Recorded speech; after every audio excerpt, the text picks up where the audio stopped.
I want to thank the great citizens of Stockdale for opening up this community center, for pitching in and helping out, and continuing to demonstrate to the entire world the way that Texans come together to help their fellow Texans. As a state, we are dealing with the largest mass shooting in our state's history. There's so many families who've lost family members.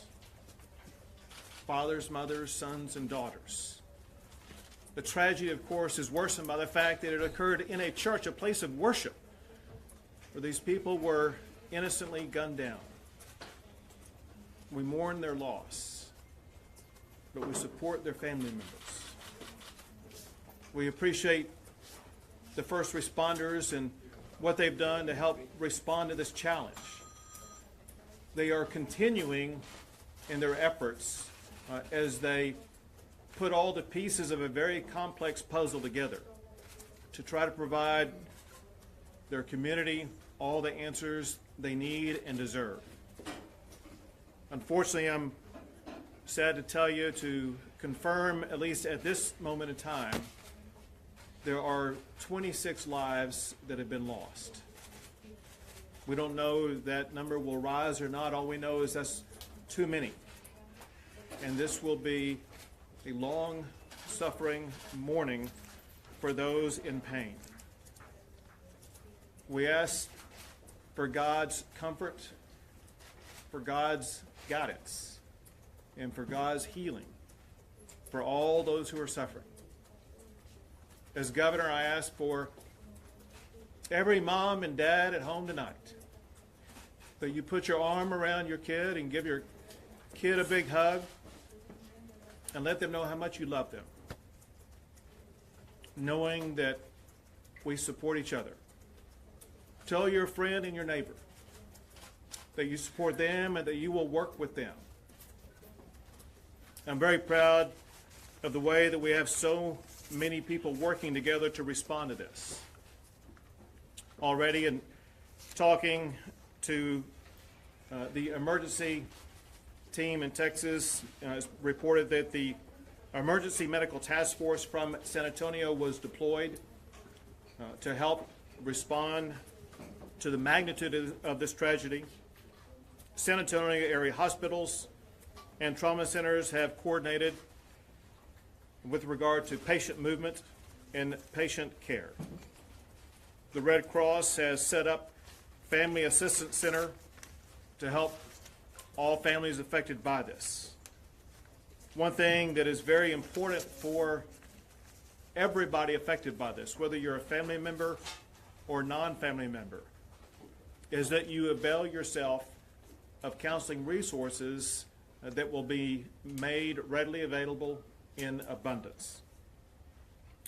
Now, we have so many people who have helped respond in coordinated fashion already. I want to express my gratitude to the President who called from overseas, my gratitude to Senators Cornyn and Cruz, with whom I've already spoken, as well as members of the Texas legislature. But when you look at the robust response from just the immediate area, I want to express my gratitude to the Sheriff of Wilson County, to the District Attorney from this area, Audrey Lewis. The reason I say this area is because her territory is larger than just Wilson County. And to DPS Regional Director Freeman Martin. Each of those three will be speaking shortly. But also to the mayor of the area where we are located right now, the mayor of Stockdale, to the Department of Homeland Security, to the ATF, the FBI, the Bexar County Sheriff's Office, the Guadalupe County Sheriff's Office, the Wilson County Sheriff's Office, the Livonia Police Department, the Stockdale City Marshal's Office, and the Seguin Police Department. And I have no doubt that there are other law enforcement as well as emergency agencies that have responded to this. And I regret if I did not mention you. Just know that we appreciate the profound way that everybody's come together. I would like to now turn things over to Sheriff Joe Tackett from Wilson County, in whose jurisdiction the crime occurred and whose jurisdiction we're in right now. Thank you, Governor. Thank you for your kind words. We all in here know what happened today, and it's something we all say does not happen in small communities. But we found out today it does. We need your support. You know, as media, don't blow it out there that, you know, it should have never happened, because it does happen. And we sincerely feel sorry for all of the people that are involved. We don't know names of any of the victims at this time, because we're still trying to work the crime scene. As we get the names, we're going to be contacting family members and letting them know what we have. But at this time, we don't have any names of any of the victims. Thank you.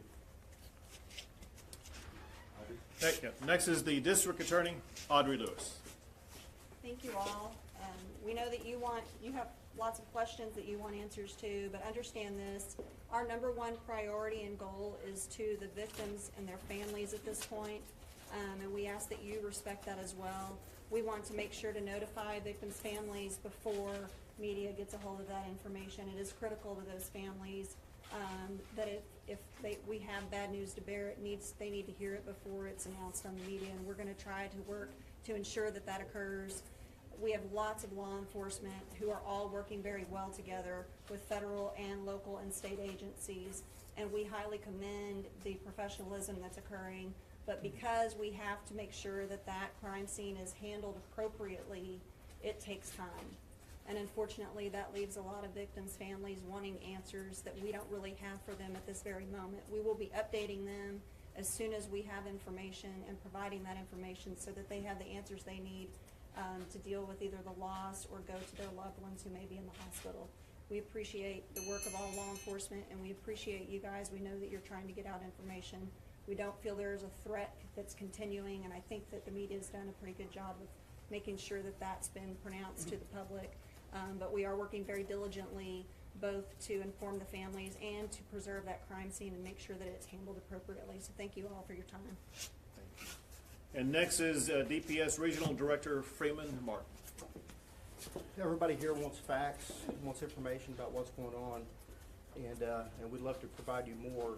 But if you came here wanting to know the motive behind this shooting, you're going to leave here disappointed. We have certain facts that we can release to protect the integrity of the investigation. We have to release it in a timely fashion and collect the facts and make sure our information is correct before we release it. We're here assisting the Sheriff, Joe Tackett. There's multiple agencies involved: DPS, Texas Rangers, FBI, HSI, ATF, Bexar County SO, and many, many others. We are all working together to support the Sheriff in this investigation. At approximately 11:20 this morning, a suspect was seen at a Valero gas station in Sutherland Springs, Texas. He was dressed in all black. That suspect crossed the street to the church, exited his vehicle, and began firing at the church. That suspect then moved to the right side of the church and continued to fire. That suspect entered the church and continued to fire. As he exited the church, a local resident grabbed his rifle and engaged that suspect. The suspect dropped his rifle, which was a Ruger AR assault type rifle, and fled from the church. Our local citizen pursued the suspect at that time. A short time later, as law enforcement responded, that suspect, right at the Wilson, Guadalupe County line, he ran off the roadway and crashed out and was found deceased in his vehicle. At this time, we don't know if it was a self-inflicted gunshot wound or if he was shot by our local resident who engaged him in gunfire. We know he's deceased in the vehicle. The suspect has not been completely identified. We believe he's a young white male, maybe in his early 20s. He was dressed in all black tactical type gear and was wearing a ballistic vest. The delay in getting him identified is there were multiple weapons in the vehicle, and the vehicle has been processed by our Texas Ranger Special Operations Group bomb techs. There's a lot of work to be done in this investigation. We know that there are 23 found deceased inside the church, 2 deceased outside the church, and now one of them that was transported that was injured has deceased, bringing the total to 26. We have approximately 20 they're transported local and hospitals in San Antonio with injuries that vary from minor to very severe. We know the ages range from 5 years old to 72 years of age. There's a lot of work to be done. We are only hours into this investigation, which is going to take a significant length of time. We will continue to provide information as it becomes available. We know you're going to have a lot of questions. There are many that we cannot answer. We continue to process crime scenes. We have multiple crime scenes. We have the church. We have outside the church. We have where the suspect vehicle was located. We have following up on the suspect and where he's from, his residence. We have many people to interview. We have Texas Rangers at all the hospitals locating those and interviewing those who were injured. So not a lot of information to give at this time, but the state of Texas, we have every resource that we have available. Texas Rangers, Special Operations, Texas Highway Patrol, Crime Scene Labs, Victim Services, the Texas Division of Emergency Management. Every resource we have available is working. And at the end of this investigation, we'll be able to answer any reasonable question as to what happened. Was the neighbor injured? The one that engaged gunfire? No, he was not. With that, Great. Well, thank you all, and thanks once again to law enforcement at all levels, from the local level to the state level to the federal level. The collaborative working relationship is one that will ensure a swift and certain evaluation of exactly what happened, and we will provide that explanation as quickly as possible. We will be leaving here and going to meet with some of the family members of those affected as soon as we finish up, but we'll take a few questions. How many were in the church and how many escaped death or being wounded? Anybody knows that? Phil? we don't have those numbers. There were people in the church that escaped that were not injured, but we don't have all that information. Was Masking I'm sorry. held at the time? Yes. Was the suspected shooter a part of any sort of known militia group? Is that being investigated? That Not at this time. that is being investigated, but we can't say one way or the other. What about him was suspicious to begin with, or what initiated the original call? Those are the types of things that are under intense investigation right now, and hopefully we will learn about them in the next 24 hours. The revised total of victims, that does not include the shooter, correct? Correct. Can you tell us anything about a possible raid at the suspect's home? All of those types of things will be pieces of information that will be coming out shortly. Were any victims outside the church? Yes. Did you know anything about any social media postings that he might have hinted that he would have done this? All of those types of things are being looked into as we speak. We take one more question. When are Do you you going know to if release the it? shooter's family was, Say it do you again. know if the shooter's family was in attendance at the church at the time or had any connection? Unaware of that. When we release his name, As soon as possible.